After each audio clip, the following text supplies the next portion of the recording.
மதுரையில் பாரம்பரிய கலையையும் இயற்கை பாதுகாப்பையும் ஒன்றிணைத்து பள்ளி சிறுவர்கள் மேற்கொண்ட சாதனை முயற்சி கவனம் பெற்றுள்ளது.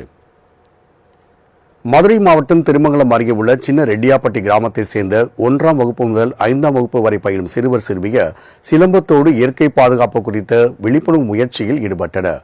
அதன்படி ஒரு கையில் நமது வீரக்கலையான சிலம்பத்தை சுழற்றிக் கொண்டே மறு கையில் வாளிகளின் தண்ணீர் ஏந்திக் கொண்டும் சுமார் 1 கிலோமீட்டர் தூரம் இடைவிடாமல் பயணித்த சிறுவர்கள் செல்லும் வழியில் உள்ள மரக்கன்றுகளுக்கு தாங்கள் கொண்டு வந்த தண்ணீரை சிலம்பம் சுற்றியவாறே ஊற்றி விழிப்புணர்வு ஏற்படுத்தினர்.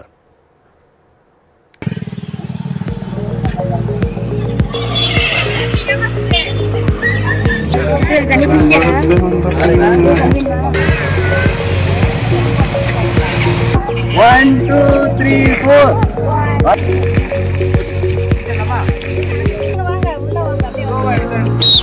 இங்க கவனி.